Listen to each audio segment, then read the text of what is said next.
Hello student, स्वागत है आपका आपके अपने YouTube channel RBS study classes में। तो आज से हम एक नई सीरीज शुरू कर रहे हैं यूपी बोर्ड के लिए।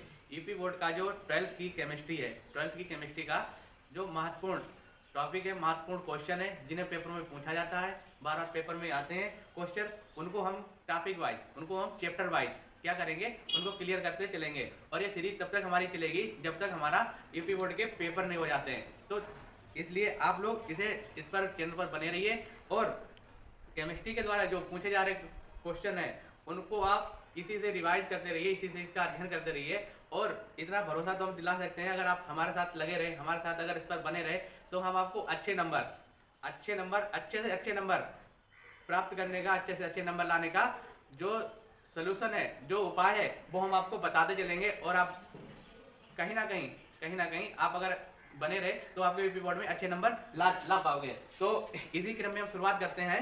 हमारा पहला चैप्टर है ठोस अवस्था।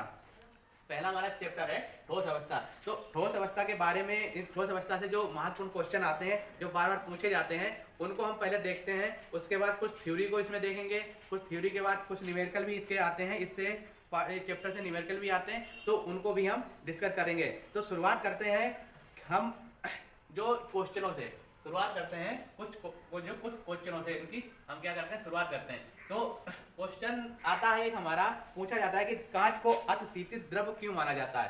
क्वेश्चन पूछा जाता है हमारा कि कांच को अतिशीतित द्रव क्यों माना जाता है, क्यों माना जाता है। क्वेश्चन पूछा जाता है हमारा कि कांच को अतिशीतित द्रव क्यों माना जाता है। तो कांच क्या होती है, क्योंकि कांच क्या है, एक ठोस है। कांच क्या है, एक ठोस होते हुए भी ये क्या करती है, द्रव्य के गुणों को प्रदर्शित करती है। कांच एक ठोस होते हुए भी क्या करती है, ये द्रव्य के गुणों को प्रदर्शित करती है। द्रव्यों के समान इसमें प्रवाहित होने लगता है। द्रव्यों के समान इसमें क्या होता है, प्रवाहित होने का गुण होता है। कांच ठोस होते हुए भी द्रव्यों के गुण है प्रदर्शित करती है। और जब द्रव्यों के समान, इसमें क्या होता है, द्रव्यों के समान ही क्या होता है, द्रव्यों के समान ही इसमें प्रवाहित होने का गुण होता है। द्रव्यों के समान इसमें क्या होता है, प्रवाहित होने का गुण होता है।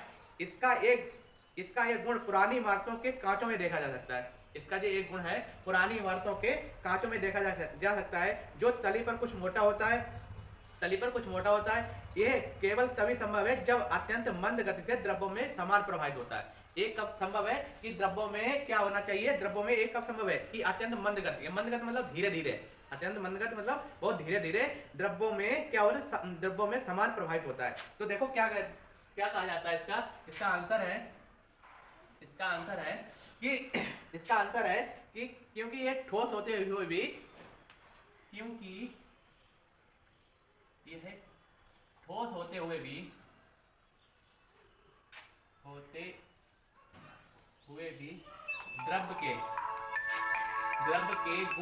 द्रव्य के समान गुण प्रदर्शित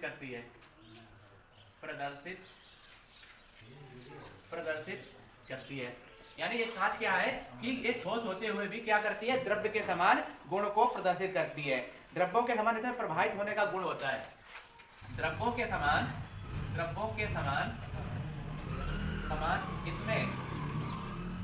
इसमें प्रवाहित होने का गुण होता है।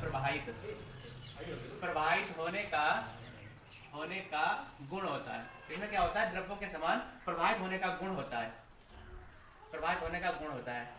जैसे द्रव प्रवाहित होते हैं, वैसे इसमें कांच में क्या होता है, इसमें भी प्रवाहित होने का गुण होता है। इसका यह गुण जो है,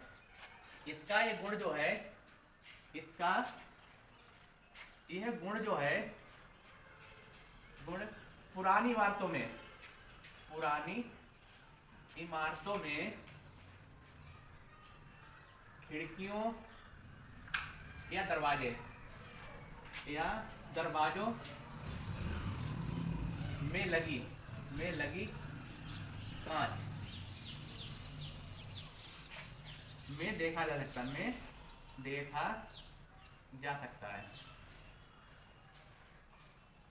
जा सकता है। इसका जो एक गुण है प्रवाहित होने का गुण, वो हमें कहाँ देखने को मिल पाता है, पुरानी इमारतों की खिड़कियों और दरवाजों में, पुरानी इमारतों की खिड़कियों और दरवाजों में देखने को मिल जाता है, जो तली पर कुछ मोटी हो जाती हैं। जो क्या होते हैं, जो तली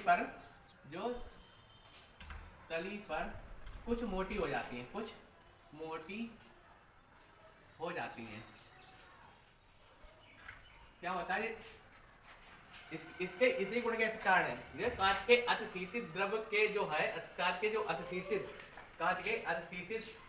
क्या है गुण के कारण क्या होता है, ये अतिशीतित गुण के कारण क्या होता है, ये तली पर कुछ मोटी हो जाती हैं। ठीक है, ये केवल तभी संभव है, यह केवल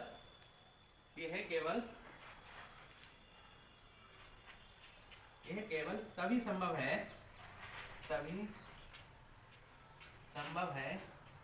जब ये केवल तभी संभव है जब क्या हो, जब नहीं मतलब ये केवल तभी संभव है जब ये अत्यंत मंद गति से हो, मंद गति से प्रभावित हो। ठीक है, मंद गति से प्रभावित हो। अब आपने देखा है कि कांच को अतिशीतित द्रव क्यों माना जाता है, कांच को अतिशीतित द्रव क्यों माना जाता है, क्योंकि ये ठोस होते हुए भी द्रव के समान क्या करता है, ये द्रव के समान गुण प्रदर्शित करता है, और क्या होता है कि द्रव्यों के समान ही प्रभावित होने का इसमें गुण होता है। ये गुण इसमें क्या मिलता है, पुरानी इमारतों की खिड़कियों और दरवाजों में जो कांच लगी होती है उसमें क्या देखने को मिलता है, यह गुण देखने को मिलता है। और इसमें क्या होता है कि तली पर कुछ मोटी हो जाती है, तली पर क्या होता है, कुछ कांच जो होती है कैसी हो जाती है, मोटी हो जाती है। ये केवल तभी संभव है जब एक क्रिया कैसे हो, अत्यंत मंद गति से हो, ये तभी देखने को मिलता है। ठीक है, ये तो था कांच को अतिशीतित द्रव क्यों माना जाता है। फिर आता है हमारा क्रिस्टलीय ठोस क्या है। ठोस को दो भागों में बांटा जाता है, क्रिस्टलीय ठोस और अक्रिस्टलीय ठोस। तो आइए हम देखते हैं कि क्रिस्टलीय ठोस किसे कहते हैं। क्रिस्टलीय ठोस तो क्रिस्टलीय ठोस जो होते हैं किसे कहते हैं। ठीक है, तो देखो क्रिस्टलीय ठोस वे ठोस जिनमें घटक कणों में दीर्घ परास की व्यवस्था होती है, क्रिस्टलीय ठोस कहलाते हैं। क्या होता है इसमें, वे ठोस जिसमें घटक कणों की, घटक कण मतलब अवयव कणों की, वे ठोस जिसमें अवयव कणों की यानी क्या है, क्रिस्टलीय ठोस में क्या है, वे ठोस जिसमें अवयव कणों की दीर्घ परास व्यवस्था होती है, दीर्घ परास व्यवस्था होती है, तो वो क्या कहलाते हैं, वो क्रिस्टलीय ठोस कहलाते हैं। वो क्या कहलाते हैं, वो क्रिस्टलीय ठोस कहलाते हैं। ठीक है, वो क्या कहलाते हैं, उन्हें क्रिस्टलीय ठोस कहते हैं।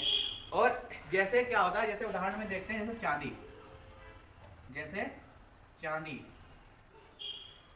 चांदी, ठीक है, जैसे चांदी, तांबा, सोडियम क्लोराइड,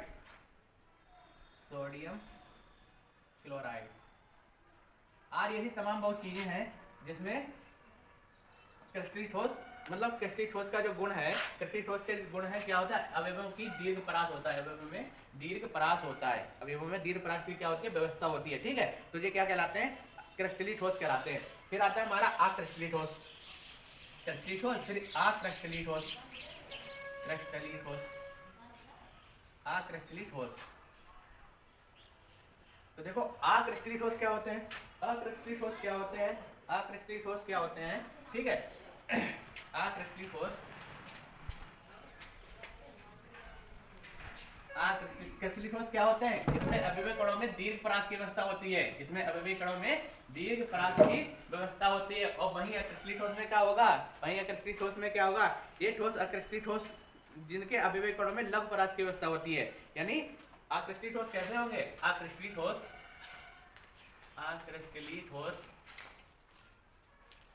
तो अक्रिस्टलीय ठोस कैसे होंगे, जिसमें क्या होगा, अवयव कणों में लघु परास की क्या होगी, अवयवी कणों में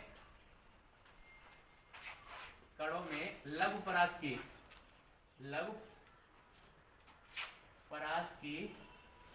व्यवस्था होती है, क्रिस्टलीय ठोस कैसे होते हैं कि इसमें क्या होता है, अवयवी कणों में लंब परास की व्यवस्था होती है और क्रिस्टलीय ठोस में क्या होता है, दीर्घ परास की व्यवस्था होती है। ठीक है, तो ये तो था अक्रिस्टलीय ठोस। फिर हमारा पूछा जाता है आणविक ठोस। आणविक ठोस क्या है, देखो फिर हमारा पूछा जाता है, क्वेश्चन पूछा जाता है आणविक ठोस।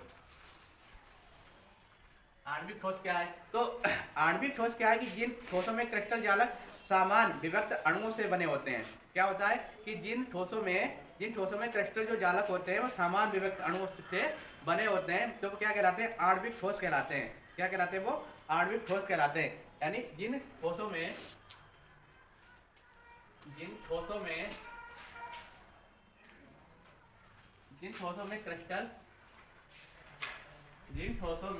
क्रिस्टल क्या होते हैं, जिन ठोसों में क्रिस्टल जालक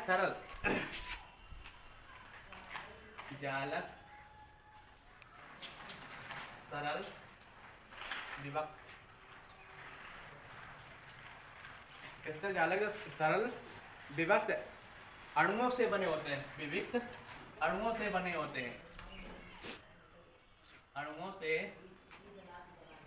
होते हैं,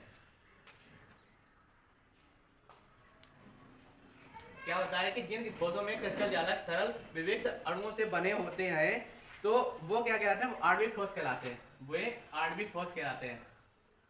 आणविक ठोस कहलाते हैं। आणविक ठोस कहलाते हैं। जैसे आणविक ठोस कहलाते हैं, जैसे क्या होता है, आयोडीन, सल्फर, जैसे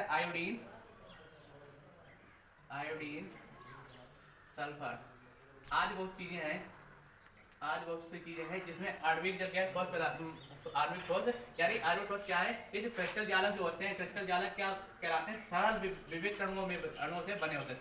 सरल विविक्त अणुओं से मतलब सरल की संरचना कैसी होती है, बिल्कुल सरल होती है, यानी और बिल्कुल सरल होती है। और ये अणु कैसे होते हैं, विविक्त होते हैं। कैसे होते हैं ये अणु, विविक्त होते हैं, तो इन्हें क्या कहते हैं, आणविक ठोस कहते हैं। फिर आता है हमारा आयनिक ठोस। फिर आता है हमारा आयनिक ठोस।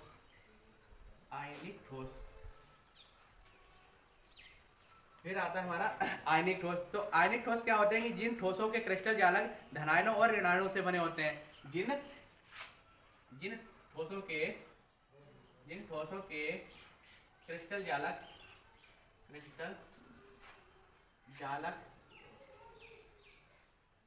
धनायन तथा ऋणायन से बने होते हैं।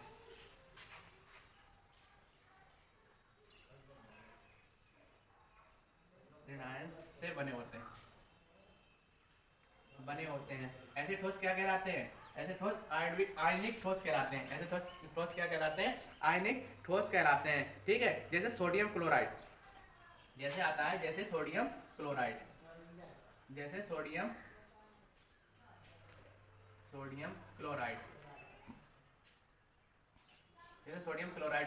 आदि। ठीक है, जैसे सोडियम क्लोराइड और आदि। तो ये क्या था हमारा आयनिक ठोस। ठीक है, तो अभी हमने पढ़ा है कि कांचों के अर्धशीतित द्रव क्यों माना जाता है, क्रिस्टलीय ठोस किसे कहते हैं, अक्रिस्टलीय ठोस किसे कहते हैं, आणविक ठोस किसे कहते हैं और आयनिक ठोस किसे कहते हैं। ठीक है, तो ये तो थे कुछ महत्वपूर्ण इसके टॉपिक थे, महत्वपूर्ण इसके चैप्टर में टॉपिक थे जिन्हें अभी देखा है। और इसके अलावा भी और बहुत सारे महत्वपूर्ण इसमें बिंदु हैं जिन पर हम चर्चा आगे के नेक्स्ट वीडियो में चर्चा करेंगे। तो तब तक के लिए आप लोग क्या करें, इस पर चैनल पर बने रहिए और अच्छे से अच्छी अपनी तैयारी करते रहिए। ठीक है, बहुत बहुत धन्यवाद।